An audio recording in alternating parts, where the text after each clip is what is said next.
कार्यक्रम के पुण्यार्चक हैं श्री राजेंद्र प्रसाद जी जैन, श्रीमती ममता जी जैन, श्री प्रशांत जी जैन, श्रीमती दिव्या जैन, पारस जैन, श्री भरत जैन, श्रीमती सौम्या जैन एवं समस्त परिवार, मुंबई।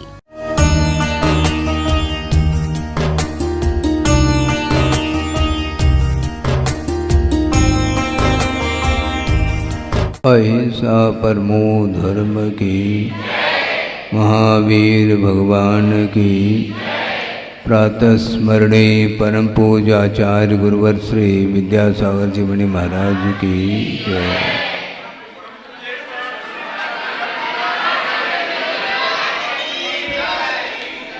परिणामों को पवित्र बनाने का उद्देश्य होना चाहिए, वो एक तरफ रह जाता है और आधुनिक संसाधन के माध्यम से यहाँ पर कोलाहल के अलावा और कुछ भी हमें देखने को नहीं मिलता। इसलिए मुझे प्रसन्नता नहीं है इन क्रियाओं को लेकर के।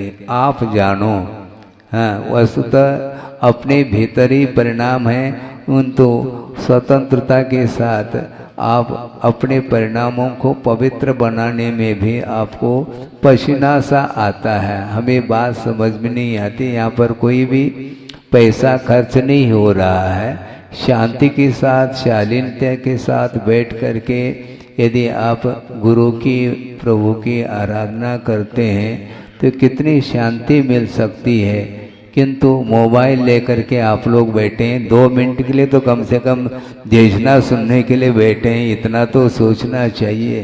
किसी को भी सोचना चाहिए।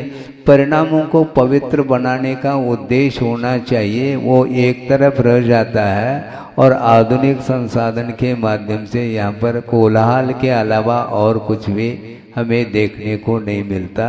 इसलिए मुझे प्रसन्नता नहीं है इन क्रियाओं को लेकर के। आप जानो, हाँ, वस्तुतः अपने भीतर ही परिणाम है, उन तो स्वतंत्रता के साथ आप अपने परिणामों को पवित्र बनाने में भी आपको पसीना सा आता है। हमें बात समझ में नहीं आती। यहाँ पर कोई भी पैसा खर्च नहीं हो रहा है। शांति के साथ, शालीनता के साथ बैठ करके यदि आप गुरु की, प्रभु की आराधना करते हैं तो कितनी शांति मिल सकती है। किंतु मोबाइल लेकर के आप लोग बैठे हैं, 2 मिनट के लिए तो कम से कम देशना सुनने के लिए बैठे हैं, इतना तो सोचना चाहिए। किसी को भी बोलते बोलते बोलते हमें क्या, हम थक से रहें, इसके उपरांत संसार थकता नहीं। उसको जैसा करना है उसकी वृत्ति बदलती नहीं है। नमोस्तु कैसा करना चाहिए, पूजन किस प्रकार करना चाहिए, ये सारी बातें कोई भी सिखा नहीं पा रहा है, न सीखना चाहता है। आप शांति से बैठे हैंगे और सुधारना चाहो, अपने जीवन में कुछ अर्जन करना चाहो, पुण्य का अर्जन करना चाहो तो शांति के साथ बैठ करके कुछ सुनने का पुरुषार्थ आप लोगों को करना चाहिए। चाहे महिला वर्ग हो, चाहे पुरुष वर्ग हो, बिल्कुल ऐसे टूट पड़ते हैं जिसको लेकर के, और जो जैनेतर जनता है उनके ऊपर कोई भी रत्ती भर भी कोई प्रभाव जैन धर्म का नहीं पड़ रहा है। ये आप लोगों को विवेक सीखना चाहिए। अच्छा नहीं लगता आपको, लेकिन ये जो किया जा रहा है वह मुझे तो अच्छा नहीं लगता, आपको यही अच्छा लग रहा है। और जो अच्छी बात कही जाती है और वो आपको अच्छा नहीं लगता। आप सोचिए कितना स्तर जो है धर्म का गिरता चला जा रहा है। अपने आप नहीं गिरता, अपनी वृत्ति, अपने आचरण इस प्रकार विपरीत होते चले जा रहे हैं। राग का इतना जबरदस्त प्रभाव पड़ रहा है जिसके कारण ये जिनवानी आदि बिल्कुल जो है ना लाइब्रेरी में बंद है। कोई भी पढ़ना नहीं चाहता। चाहते हैं, पढ़ते हैं 2-5 मिनट, यहाँ पर तो खड़े हो करके 2-4 कविता तो बोल देंगे, लेकिन शांति के साथ बैठ करके कोई भी स्वाध्याय आदि न करना चाहता है, न दूसरे को कराना चाहता है। इस प्रकार निरंतर यदि मान लो यह चलता चला जाएगा तो भविष्य क्या है सबके सामने है। मैं ज़्यादा नहीं कहना चाहता, एक श्लोक के माध्यम से थोड़ा सा विषय आगम के माध्यम से आपके सामने रखना चाहता हूँ कि एक श्लोक आता है, आप लोगों को बहुत भारी पड़ता है क्योंकि आप लोगों ने पढ़ा ही नहीं, अध्ययन किया ही नहीं, न करने की रुचि है। तो ऐसी स्थिति में हम कहाँ तक किसके सामने रख सकते हैं अपनी आगम की बात को। उन्होंने ये लिखा है कि उत्तमा स्वात्म चिंता स्यात्। सुन रहे हैं आप सब लोग? उत्तमा स्वात्म चिंता स्यात्, देह चिंता च मध्यमा और अधमा काम चिंता स्यात्, पर चिंता अधमा अधमा, ऐसा कहा है। उत्तम यदि कोई चिंता है, चिंतन है, तो अपने आत्म चिंतन को सर्वोत्कृष्ट चिंतन माना गया है।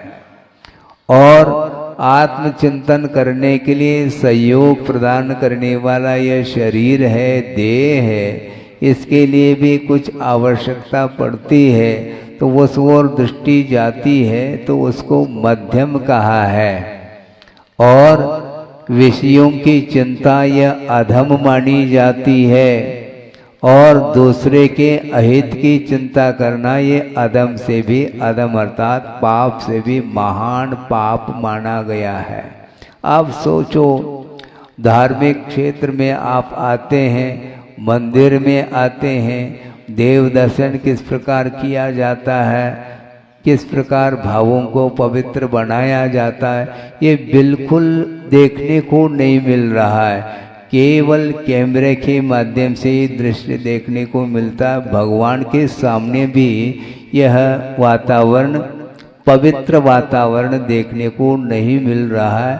यह पतन ठीक नहीं माना जाता है, और कहने के उपरांत भी उसको आप नहीं सुधारेंगे तो करने वाले कर्तव्य की दृष्टि से कह करके चले जाएंगे, लेकिन भविष्य में परंपरा की दृष्टि से आने वाली जो नई पीढ़ी है उसको क्या धर्म का आप मर्म समझाएंगे, उनको क्या धर्म का स्वाद आएगा, सोचने की बात है। शांति के साथ मैं आया यहाँ पर तेजगढ़ में, और जो ये प्राचीन मंदिरों के दर्शन किए, ऐसा लगता था कि यहीं बैठना चाहिए। हाँ बस, क्यों बस तेजगढ़ नाम आ गया तो टाली बज जाती है। केवल टाली मत बजाओ, यहाँ का जो वातावरण है उस वातावरण को बरकरार बनाए रखना चाहिए। प्रतिमाओं के दर्शन और अपने जनालयों के दर्शन करने से अपने आप में कितने भी दूरी तय करके आए हो, विहार करके आए हो, थकान मिट जाती है। इस प्रकार यह वातावरण क्षेत्र का वातावरण है। सिटी में इस प्रकार का वातावरण देखने को नहीं मिलता। अभी विहार करते करते कोणी जी आए और कोणी जी वहाँ दर्शन करते ऐसा लग रहा था कि यहाँ से भी विहार न कर लिया जाए। तो इस प्रकार जगह जगह अच्छे क्षेत्र, सिद्ध क्षेत्र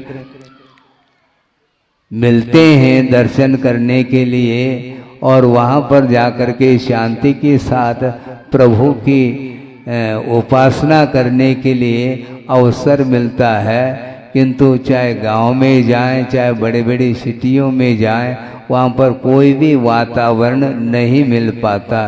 इसलिए शांति के साथ बैठ करके आत्मा की चिंतन करने के लिए जो अवसर मिलता है वह सर्वोत्कृष्ट माना जाता है। और शरीर की ओर थोड़ी दृष्टि इसलिए जाती है, जैसे मशीन है और मशीन को चलाने के लिए पेट्रोल की आवश्यकता पड़ती है ना। उसी प्रकार यह शरीर भी एक मशीन है। धर्म ध्यान करने के लिए यह आदिम साधन माना गया है। खलु धर्म साधनम, शरीर को कहा गया है। शरीरम आद्यम खलु धर्म साधनम, धर्म साधन करने के लिए यह सर्वप्रथम साधन के रूप में उपस्थित हो जाता है। यह शरीर जड़ है, यह कुछ भी नहीं जानता, किंतु यह शरीर अपवित्र वस्तुओं से निर्मित होते हुए भी रत्नत्रय की आराधना करने के लिए यह सहयोग प्रदान करता है। इस अपेक्षा से आगम के अनुरूप श्रमण लोग भी इसके लिए थोड़ा सा पेट्रोल देने के लिए कहाँ जाते हैं? आप लोगों के आंगन में आते हैं पेट्रोल लेने के लिए। शुद्ध पेट्रोल मिलता है, आगम के अनुरूप मिलता है, तो उसको वो लेते हैं केवल रत्नत्रय की उपासना करने के लिए, तप आदि करने के लिए, स्वाध्याय करने के लिए, अथवा परस्पर में वैयावृत्ति आदि करने के निमित्त को लेकर के वो आगम के अनुरूप एक बार आहार लेते हैं। आहार लेने की इच्छा तो श्रमण को भी होती है, किंतु रत्नत्रय को निर्दोष पालन करने के प्रयोजन को लेकर के ही उनकी आहार की चर्या संपन्न होती है। इसलिए गुरुदेव ने कई बार ये प्रवचन अथवा तत्व चर्चा के दौरान स्वाध्याय के प्रसंग में उन्होंने कई बार कहा है कि श्रमण लोग आहार चर्या संपन्न करते हुए भी उस समय भी वो स्वाध्याय उनका संपन्न होता है। आपको थोड़ा सा विस्मय सा लग सकता है कि श्रमण लोग आहार चर्या कर रहे हैं, उस समय स्वाध्याय कैसा संभव है? तो आचार्य महाराज ने ये कहा कि उस समय भी उनकी दृष्टि आगम की ओर रहती है। आगम की ओर रहती आहार की क्रिया तो हो रही है और आहार लेने का भाव भी है, आहार संज्ञा है। इसके बावजूद भी वो आप लोग कर पात्र में आहार देते हैं नवदा भक्ति पूर्वक। इसके उपरांत भी जैसे ही कर पात्र में ग्रास आता है तत्काल वो नहीं लेते, फिर क्या करते हैं?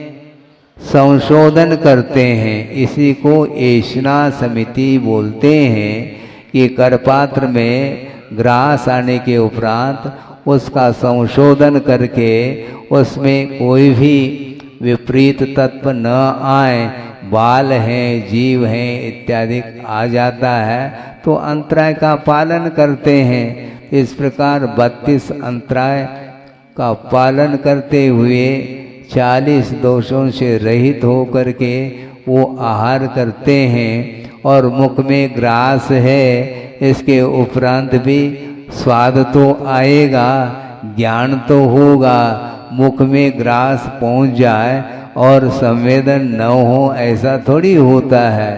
कोई भी ग्रास चाहे वह मीठा हो, चाहे कड़वा हो, चाहे वह खट्टा हो, किसी भी प्रकार से रस को लेकर के हो, उसका स्वाद तो आता है, किंतु इच्छा उनकी नहीं रहती कि इसी प्रकार का मुझे आहार मिल जाए।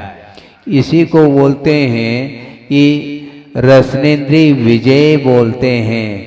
इसीलिए शरीर के लिए देने के लिए गए हैं, किंतु पांचों इंद्रियों का विजय करते हुए उस प्रकार आहार चर्या को वह संपन्न करते हैं। इसलिए असंख्यात गुणी निर्जरा श्रमण की होती है और श्रमण की वैयावृत्ति आप करते हैं, दान आदि देते हैं तो आपके लिए भी विशिष्ट पुण्य का अर्जन होता है। दाता और पात्र इन दोनों के लिए पुण्य कर्म का संचय होता है। रत्नत्रय में विकास होता है पात्र के अपेक्षा, और दाता के लिए क्या होता है? विशिष्ट पुण्य का वह संचय करता है। इस प्रकार ये श्रवण और श्रावक के अपेक्षा से भिन्न भिन्न पुण्यार्जन के साधन हैं। तो इस प्रकार उत्तमा स्वात्म चिंता का अर्थ कर्म निर्जरा के उद्देश्य को लेकर के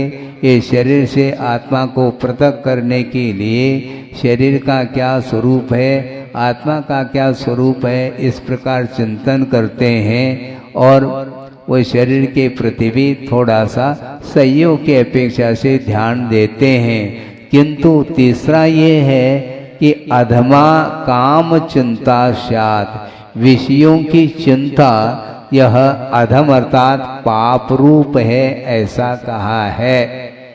आप लोग दिन रात क्या करते हैं? पाप का अर्जन होता है क्या नहीं? 2-5 मिनट के लिए, मान लो 10-15 मिनट के लिए भगवान के चरणों में आकर के थोड़े से भावों में पवित्रता आ सकती है, आती भी है, किंतु अन्य समय में निरंतर आप लोगों की जो चेष्टाएं हैं, आप लोगों की जो प्रवृत्ति हैं, सांसारिक प्रवृत्ति, उन प्रवृत्तियों के माध्यम से पाप का संचय होता है। इसलिए पाप का संचय कम से कम हो, ये ध्यान आप लोगों को रखना चाहिए, क्योंकि विषयों की इच्छा यह पाप कर्म के आश्रव के लिए कारण माना है, इसलिए इसको अधम कहा। किंतु इसके बाद तो अधम से भी अधम अर्थात पाप से भी महान पाप वह है जो कि दूसरे के अहित की चिंता, दूसरे की हित की चिंता करना तो धर्म ध्यान के भीतर आता है, किंतु बैठे बैठे दूसरे के विनाश के बारे में जो सोचा जाता है वह सबसे महान पाप माना गया है, यह ठीक नहीं माना जाता। इस प्रकार एक श्लोक के माध्यम से पूरी बातें स्पष्ट कर दी। आप बैठे बैठे धर्म ध्यान भी कर सकते हैं, और धर्म ध्यान में यदि मन नहीं लगता तो आर ध्यान तो चलता ही चला जाता है। ईर्ष्या के कारण, मात्सर्य आदि के कारण दूसरे के विनाश का भाव भी मन में आता है, और उसके माध्यम से वह अपने जीवन का विनाश कर लेता है, उसका पतन होता है। ये क्यों होता है? कि दूसरे का विकास देखा नहीं जाता है। दूसरे को सुखी देखना बहुत कठिन हो गया है वर्तमान में। दूसरे को सुखी देख करके अपने आप को सुख का अनुभव करना बहुत विरल व्यक्ति मिलेंगे संसार में, है। दूसरे को दुखी देख करके स्वयं दुख का अनुभव करना भी बहुत विरल ही व्यक्ति इस प्रकार मिलते हैं। किंतु दूसरे को कोई सुखी देखता है तो उसका सुख का विनाश हो, इस प्रकार मन में भाव लाता है, ये निकृष्ट परिणाम माना जाता है। इसके माध्यम से विकास कभी भी नहीं होता। और वर्तमान में आप लोगों को जो मनुष्य पर्याय मिली है, ये स्वर्ण अवसर मिला है, इसमें भी निश्चित रूप से अतीत में आपने ऐसा कोई विशिष्ट पुण्य का कार्य किया है जिस कारण से उच्च कुल में आपका जन्म हुआ है।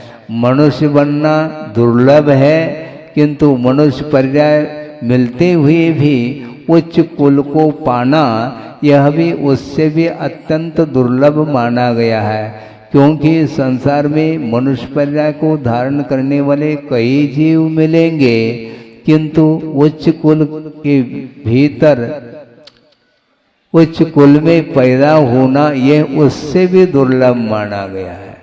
अहिंसा क्या है, हिंसा क्या है, इसका कोई बोध नहीं है, और वो अपने जीवन को इन किन प्रकार से दूसरे के जीवन का घात हो रहा है क्या नहीं हो रहा है, इसका कोई विशेष ख्याल नहीं है, और वह अपने जीवन को जीना चाह रहा है। वह हिंसा करता हुआ भी हिंसक कार्य कर लेता है। ऐसे भी जीव है मनुष्य होने के उपरांत भी कसाई खाने में बैठे।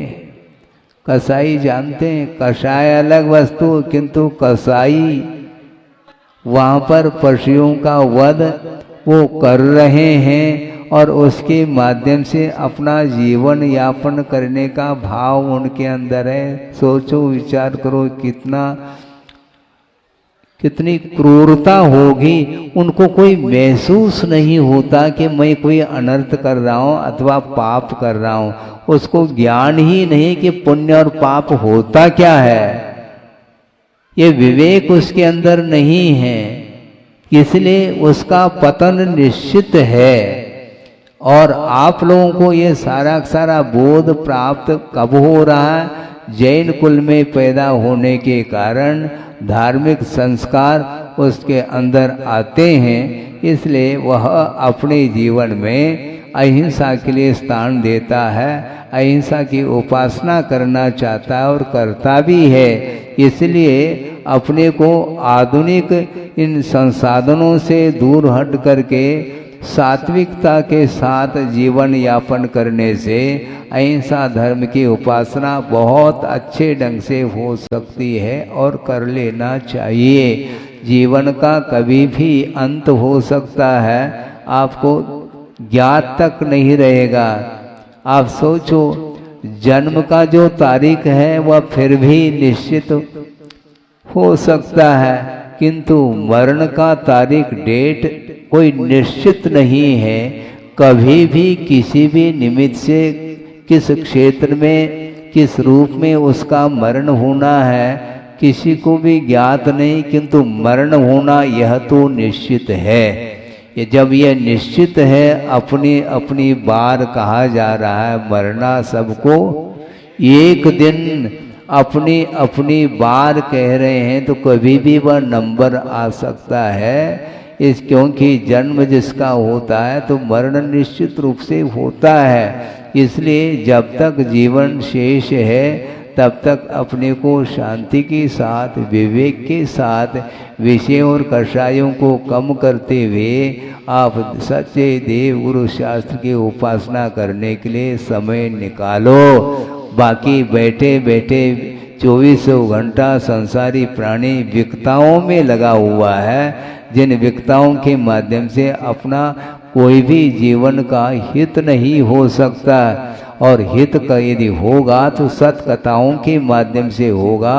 इसलिए पुराण ग्रंथ आदि का स्वाध्याय कर लेना चाहिए। जैसे पद्म पुराण है, महापुराण है, आदि पुराण है, उत्तर पुराण है, पांडव पुराण है, आदि आदि, हरिवंश पुराण है, बहुत सारे पुराण ग्रंथ हैं। प्रतमाण योग बोलते हैं, जिसमें महापुरुष अथवा 63 सलाका पुरुषों का जीवन व्रत, उनका जीवन किस रूप में व्यतीत उन्होंने किया है, इतने वैभव होने के उपरांत भी उन्हें किस प्रकार वैराग्य प्राप्त हुआ, ये सारा सारा चित्रण उस प्रतमाण योग पुराण ग्रंथों में मिलता है। इसलिए बहुत ज़्यादा जो कर्म सिद्धांत आदि ग्रंथ हैं जिनका आपको ज्ञान नहीं हो सकता, मान लो कोई बाधा नहीं, किंतु कथानकों के माध्यम से भी हम अपने जीवन को सुधार सकते हैं और सद्गति का पात्र बन सकते हैं। बने इस पवित्र भावना के साथ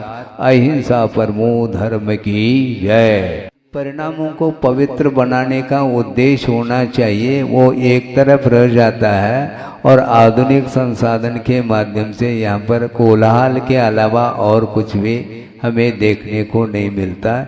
इसलिए मुझे प्रसन्नता नहीं है इन क्रियाओं को लेकर के। आप जानो, हाँ, वस्तुतः अपने भीतर ही परिणाम है, उन तो स्वतंत्रता के साथ आप अपने परिणामों को पवित्र बनाने में भी आपको पसीना सा आता है। हमें बात समझ में नहीं आती, यहाँ पर कोई भी पैसा खर्च नहीं हो रहा है। शांति के साथ, शालीनता के साथ बैठ करके यदि आप गुरु की, प्रभु की आराधना करते हैं तो कितनी शांति मिल सकती है। किंतु मोबाइल लेकर के आप लोग बैठे हैं, 2 मिनट के लिए तो कम से कम देशना सुनने के लिए बैठे हैं, इतना तो सोचना चाहिए। किसी को भी सोचना चाहिए। परिणामों को पवित्र बनाने का उद्देश्य होना चाहिए, वो एक तरफ रह जाता है और आधुनिक संसाधन के माध्यम से यहाँ पर कोलाहल के अलावा और कुछ भी हमें देखने को नहीं मिलता। इसलिए मुझे प्रसन्नता नहीं है इन क्रियाओं को लेकर के। आप जानो, हाँ, वस्तुतः अपने भीतर ही परिणाम है, उन तो स्वतंत्रता के साथ आप अपने परिणामों को पवित्र बनाने में भी आपको पसीना सा आता है। हमें बात समझ में नहीं आती, यहाँ पर कोई भी पैसा खर्च नहीं हो रहा है। शांति के साथ, शालीनता के साथ बैठ करके यदि आप गुरु की, प्रभु की आराधना करते हैं तो कितनी शांति मिल सकती है। किंतु मोबाइल लेकर के आप लोग बैठे हैं, 2 मिनट के लिए तो कम से कम देशना सुनने के लिए बैठे हैं, इतना तो सोचना चाहिए। किसी को भी बोलते बोलते बोलते हमें क्या हम थक से रहें, इसके उपरांत संसार थकता नहीं। उसको जैसा करना है उसकी वृत्ति बदलती नहीं है। नमोस्तु कैसा करना चाहिए, पूजन किस प्रकार करना चाहिए, ये सारी बातें कोई भी सिखा नहीं पा रहा है, न सीखना चाहता है। आप शांति से बैठे हैंगे और सुधारना चाहो, अपने जीवन में कुछ अर्जन करना चाहो, पुण्य का अर्जन करना चाहो, तो शांति के साथ बैठ कर के कुछ सुनने का पुरुषार्थ आप लोगों को करना चाहिए। चाहे महिला वर्ग हो चाहे पुरुष वर्ग हो, बिल्कुल ऐसे टूट पड़ते हैं जिसको लेकर के, और जो जैनेतर जनता है उनके ऊपर कोई भी रत्ती भर भी कोई प्रभाव जैन धर्म का नहीं पड़ रहा है। ये आप लोगों को विवेक सीखना चाहिए। अच्छा नहीं लगता आपको, लेकिन ये जो किया जा रहा है वह मुझे तो अच्छा नहीं लगता, आपको यही अच्छा लग रहा है, और जो अच्छी बात कही जाती है और वो आपको अच्छा नहीं लगता। आप सोचिए कितना स्तर जो है धर्म का गिरता चला जा रहा है। अपने आप नहीं गिरता, अपनी वृत्ति अपने आचरण इस प्रकार विपरीत होते चले जा रहे हैं। राग का इतना जबरदस्त प्रभाव पड़ रहा है जिसके कारण ये जिनवाणी आदि बिल्कुल जो है ना लाइब्रेरी में बंद है, कोई भी पढ़ना नहीं चाहता। चाहते हैं पढ़ते हैं 2-5 मिनट, यहाँ पर तो खड़े हो करके 2-4 कविता तो बोल देंगे, लेकिन शांति के साथ बैठ करके कोई भी स्वाध्याय आदि न करना चाहता है, न दूसरे को कराना चाहता है। इस प्रकार निरंतर यदि मान लो यह चलता चला जाएगा तो भविष्य क्या है सबके सामने है।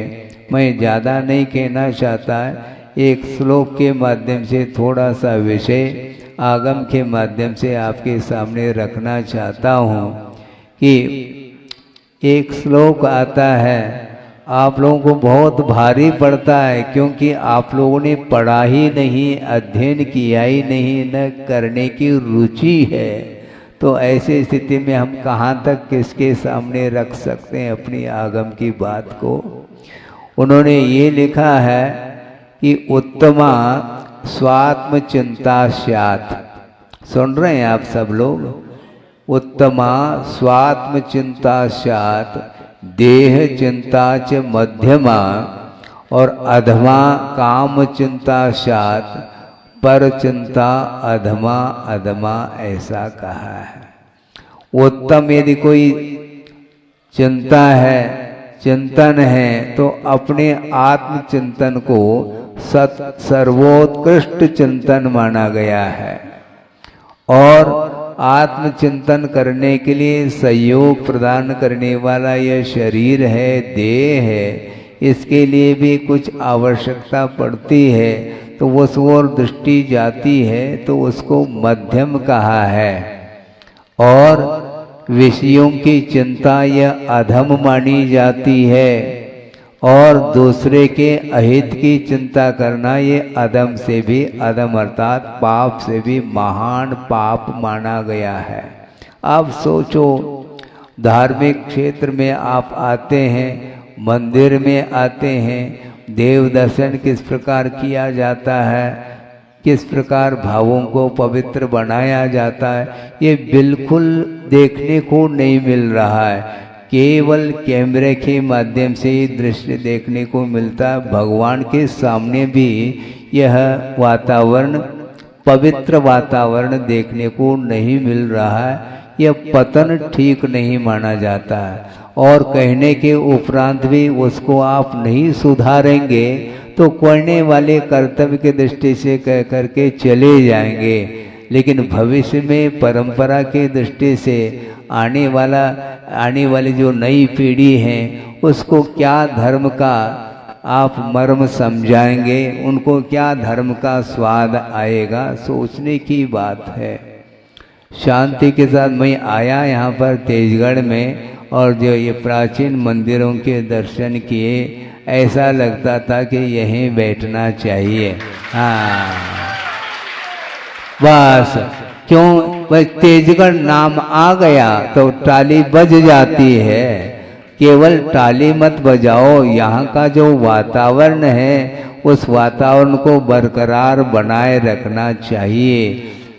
प्रतिमाओं के दर्शन और अपने जनालयों के दर्शन करने से अपने आप में कितने भी दूरी तय करके आए हो, विहार करके आए हो, थकान मिट जाती है। इस प्रकार ये वातावरण क्षेत्र का वातावरण है। सिटी में इस प्रकार का वातावरण देखने को नहीं मिलता। अभी विहार करते करते कोणी जी आए और कोणी जी वहाँ दर्शन करते ऐसा लग रहा था कि यहाँ से भी विहार न कर लिया जाए। तो इस प्रकार जगह जगह अच्छे क्षेत्र, सिद्ध क्षेत्र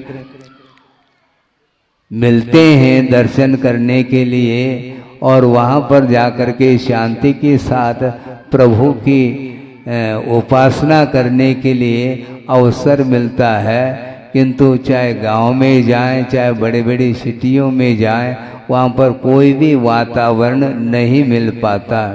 इसलिए शांति के साथ बैठ करके आत्मा की चिंतन करने के लिए जो अवसर मिलता है वह सर्वोत्कृष्ट माना जाता है। और शरीर की ओर थोड़ी दृष्टि इसलिए जाती है, जैसे मशीन है और मशीन को चलाने के लिए पेट्रोल की आवश्यकता पड़ती है ना। उसी प्रकार यह शरीर भी एक मशीन है। धर्म ध्यान करने के लिए यह आदिम साधन माना गया है। खलु धर्म साधनम, शरीर को कहा गया है। शरीरम आद्यम खलु धर्म साधनम, धर्म साधन करने के लिए यह सर्वप्रथम साधन के रूप में उपस्थित हो जाता है। यह शरीर जड़ है, यह कुछ भी नहीं जानता, किंतु यह शरीर अपवित्र वस्तुओं से निर्मित होते हुए भी रत्नत्रय की आराधना करने के लिए यह सहयोग प्रदान करता है। इस अपेक्षा से आगम के अनुरूप श्रमण लोग भी इसके लिए थोड़ा सा पेट्रोल देने के लिए कहाँ जाते हैं? आप लोगों के आंगन में आते हैं पेट्रोल लेने के लिए। शुद्ध पेट्रोल मिलता है, आगम के अनुरूप मिलता है, तो उसको वो लेते हैं केवल रत्नत्रय की उपासना करने के लिए, तप आदि करने के लिए, स्वाध्याय करने के लिए, अथवा परस्पर में वैयावृत्ति आदि करने के निमित्त को लेकर के वो आगम के अनुरूप एक बार आहार लेते हैं। आहार लेने की इच्छा तो श्रमण को भी होती है, किंतु रत्नत्रय को निर्दोष पालन करने के प्रयोजन को लेकर के ही उनकी आहार की चर्या संपन्न होती है। उसका पतन होता है। ये क्यों होता है? ये दूसरे का विकास देखा नहीं जाता। दूसरे को सुखी देखना बहुत कठिन हो गया है वर्तमान में। दूसरे को सुखी देख करके अपने आप को सुख का अनुभव करना बहुत विरल व्यक्ति मिलेंगे संसार में, है। दूसरे को दुखी देख करके स्वयं दुख का अनुभव करना भी बहुत विरल ही व्यक्ति इस प्रकार मिलते हैं।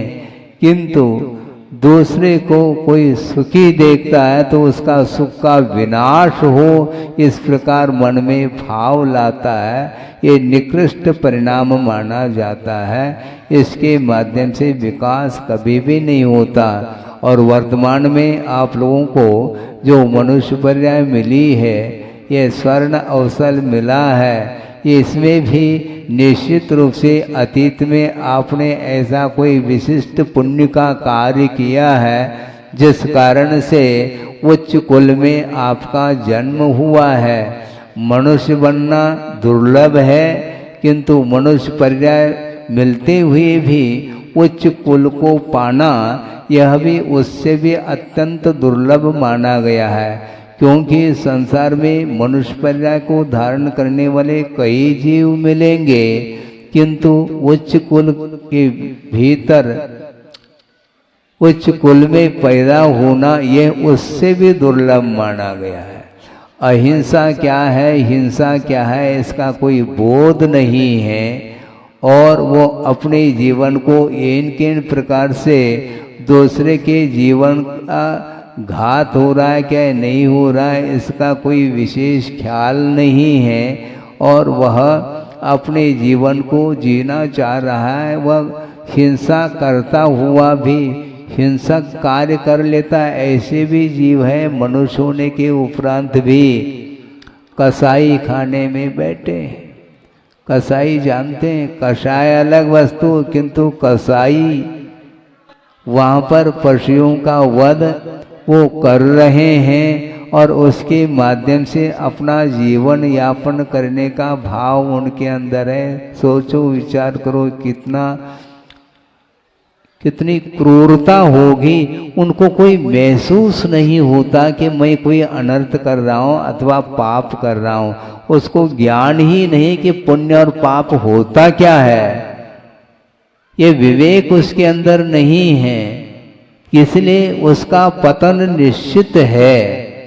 और आप लोगों को ये सारा बोध प्राप्त कब हो रहा है?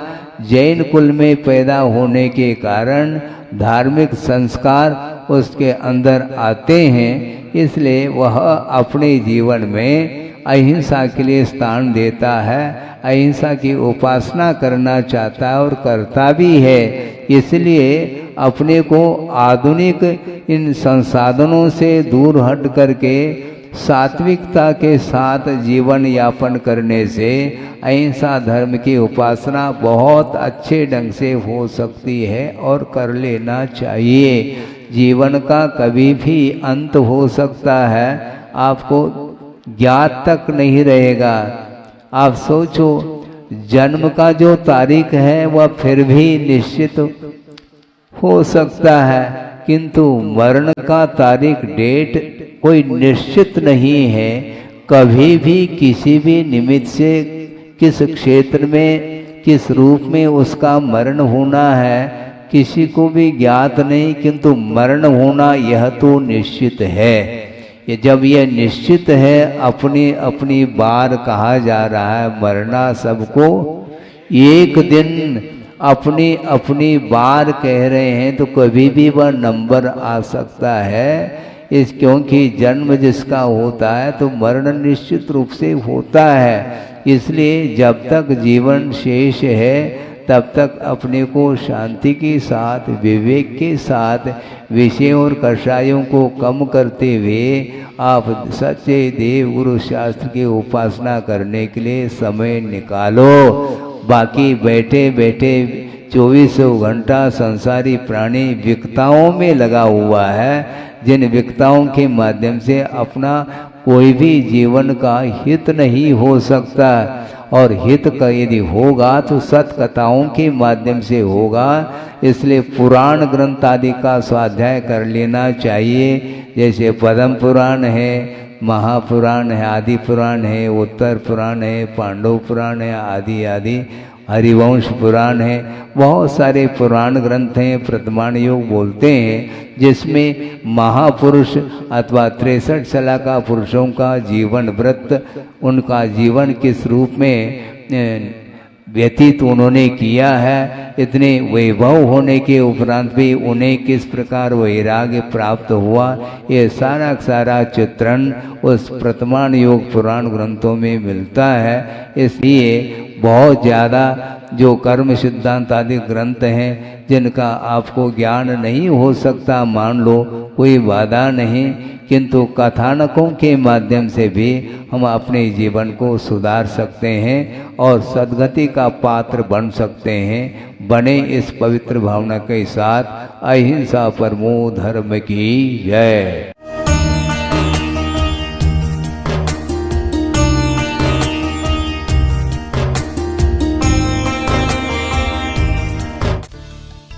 इस कार्यक्रम के पुण्यार्चक थे श्री राजेंद्र प्रसाद जी जैन, श्रीमती ममता जी जैन, श्री प्रशांत जी जैन, श्रीमती दिव्या जैन, पारस जैन, श्री भरत जैन, श्रीमती सौम्या जैन एवं समस्त परिवार, मुंबई।